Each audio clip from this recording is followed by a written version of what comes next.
mon propos pour ce soir va consister à commenter ce propos de Marguerite Duras à propos de l'Olvestein lorsqu'elle dit « Mais qu'est-ce à dire qu'une souffrance sans sujet ?»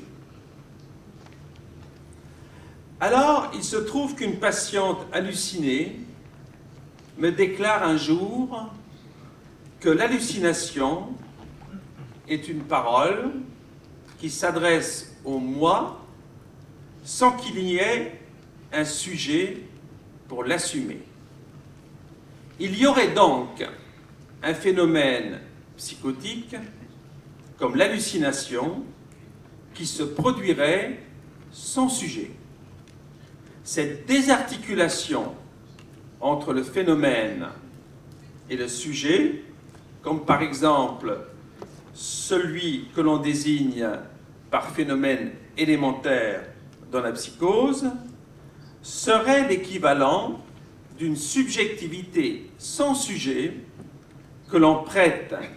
Cette notion, on la prête à Wittgenstein et aux scientistes de son époque jusqu'à la nôtre. Alors Wittgenstein nous propose d'imaginer cette étrange situation que face au miroir, un haut-parleur commenterait nos gestes selon l'adage du « ça parle », du « ça pense » de Lichtenberg.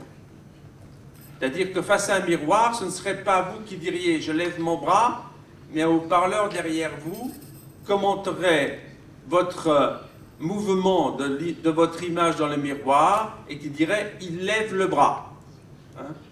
En suggérant cette expérience hallucinante, Wittgenstein pense apporter la preuve de l'inexistence du sujet.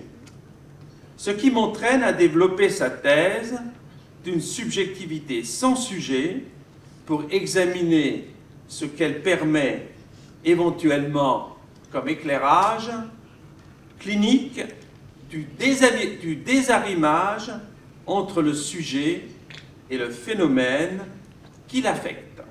Voilà, alors je vais effectivement, peut-être un peu dans la continuité de tout ce qui a été dit, essayer de traiter de la question du corps et de la subjectivité à partir d'une clinique un peu singulière, qui est une clinique de rue.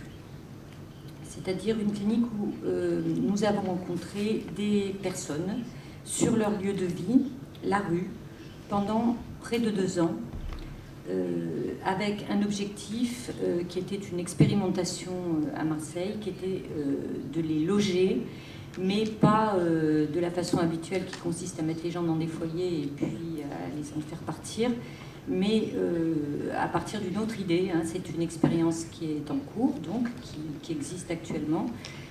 Un petit village s'est construit avec des petites maisons écologiques, enfin, etc.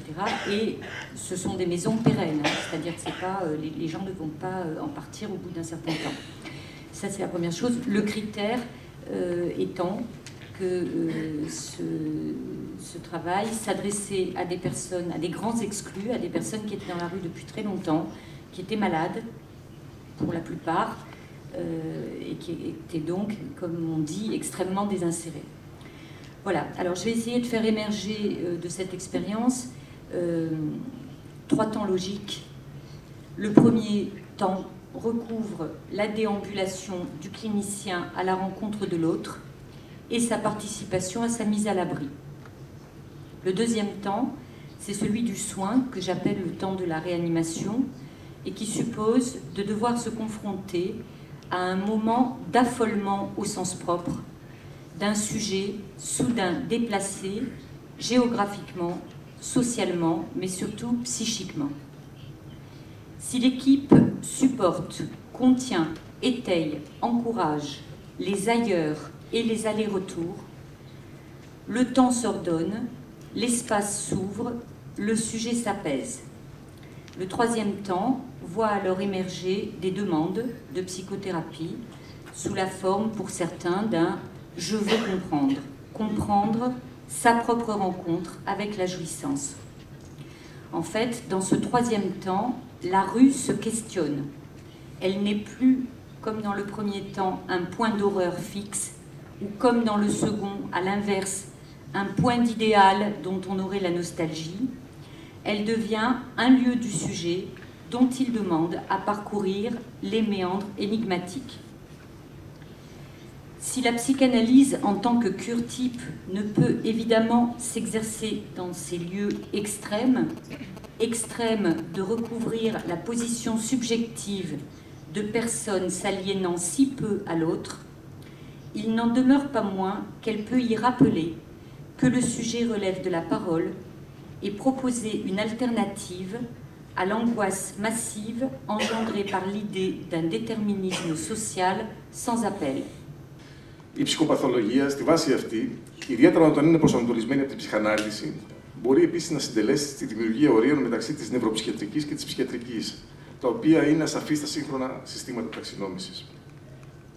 Στη σύγχρονη εποχή της τεράστιας ανάπτυξης των νευροεπιστημών και μάλλον από περίσσιο ενθουσιασμό, βλέπουμε να δημιουργείται εκ νέου μια ασάφεια στα όρια νευρολογίας και ψυχιατρικής. Ασάφεια που συχνά εξειδανικεύεται από τα πιο επίσημα στόματα, όπως μαρτυρούν διάφορα άρθρα του σχετικού επιστημονικού τύπου. Η ασάφεια αυτή έχει τις πιο απτές επιπτώσεις στην κλινική, φερειπίν στην ευκολία με την οποία αρκετοί ψυχίατροι τείνουν να συγχαίουν πλέον τα οργανικά ψυχοσύνδρομα με τις ψυχώσεις ή την ιστερική νεύρωση με την ψύχωση. Και για να μιλήσουμε υπό το φως των πρόσφατων ανακαλύψεων των νευροεπιστημών πάνω στην πλαστικότητα του εγκεφάλου, η νευροπαθολογία των ψυχικών νόσων δεν πρέπει να καταργεί την ψυχοπαθολογία. Το αντίθετο, μάλιστα. Εξάλλου, κατά τον πρότυπο των ψυχοσωματικών νόσων, η ύπαρξη ιστοπαθολογικών αλλαγών είναι προϋπόθεσή τους του ορισμού τους ως ψυχοσωματικές. Ένας κοινωνιολόγος, ο Αλάν Ερενμπέργκ, και ένας ανθρωπολόγος, ο Φερνάντο Βιντάλ, υποστήριξαν ανεξάρτητα ο ένας από τον άλλον την υπόθεση ότι μετά τη δεκαετία του 60 τείνουμε να ταυτίζουμε την ταυτότητα του υποκειμένου με το σώμα του και κυρίως τον εγκέφαλό του. Ονόμασαν την υπόθεση αυτή, την ανθρωπολογική αυτή φιγούρα, όπως την ονομάζει ο Βιντάλ, εγκεφαλικό υποκείμενο. Η ιδέα αυτή, το ότι είμαστε ο εγκέφαλός μας, αν και κατά τους ερευνητές αυτούς έχει την καταγωγή της στη φιλοσοφία της ταυτότητας και της ύλης του 17ου αιώνα, βρήκε επιστημονικό έρισμα από τις νευροεπιστήμες μετά τη δεκαετία του 60. Δημιούργησε δε τις προϋποθέσεις για την εξάπλωση μιας ολόκληρης κουλτούρας, της λεγόμενης νευροκουλτούρας, που έχει υποκατηγορίες όπως νευροφιλοσοφία, νευροψυχανάλυση, νευροοικονομία, νευροηθική, κοινωνικές νευροεπιστήμες, νευροθεολογία κτλ. Ζούμε δηλαδή στην εποποιία του εγκεφάλου. Και αυτό έχει τις πιο συγκεκριμένες συνέπειες όσον αφορά θέματα που αφορούν από τη διατήρηση της ζωής έως τα συγγραφικά δικαιώματα. Και γενικά, ό,τι οφείλει να θεωρείται απαραίτητο για την ταυτοποίηση κάποιου. Από το σεξουαλικό του φύλο ως την ομοιότητά του, προκειμένου να έχει κάποιον να μπορεί να θεωρηθεί κλόνος κάποιου άλλου. Έτσι, το σώμα μας και ιδιαίτερα ο εγκέφαλός μας, λανθασμένα στις μέρες μας, τι να συγχαίρεται με το είναι μας ως ανθρώπινα όντα. Δηλαδή ότι δεν είμαστε επίσης η ιστορία μας, οι κοινωνικές μας σχέσεις, τα σημαίνοντα που μας αφορούν και ούτω καθεξής. Μια άλλη ιδέα σχετική με αυτή την εντύπωση είναι ότι έχουμε στη διάθεσή μας το σώμα μας και κατά συνέπεια ότι μπορούμε να κάνουμε το σώμα μας ό,τι θέλουμε.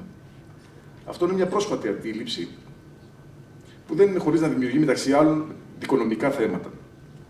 Έχει κάποιος δικαίωμα να πουλήσει τον εχθρό του? Έχει κάποιος με γενετική ανομαλία δικαίωμα να ζητά αποζημίωση γιατί τον άφησε να γεννηθεί?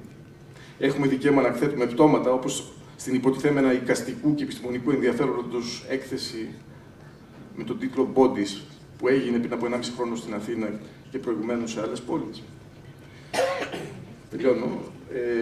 Για να παραμείνω στην ψυχιατρική, θα πω ότι η ιδέα ότι είμαστε ο εγκέφαλός μας έχει διαμορφώσει τις πιο σαφές βάσεις για την εξέλιξη της κλινικής της, αν όχι για την κατάργησή της, γιατί την εξομοιώνει με την νευρολογία ή τέλος πάντων με την νευροψυχιατρική. Γι' αυτό θεώρησα σκόπιμο εδώ να κάνω αυτή την επιθύμηση όσον αφορά τους άλλους παράγοντες της υποκειμενικότητας, εκτός από τον εγκέφαλο, όσον αφορά την ψυχιατρική. S'articule d'une manière étonnante avec les autres en ceci que les trois précédents exposés ont essayé de montrer, au fond, la précarité, la fragilité, la difficulté de saisir ce qu'on appelle le sujet. Et qu'au fond, Yorgos a montré la tendance biologisante à tenter de l'attraper, au fond, en réduisant ce sujet à son cerveau ou à ses neurones.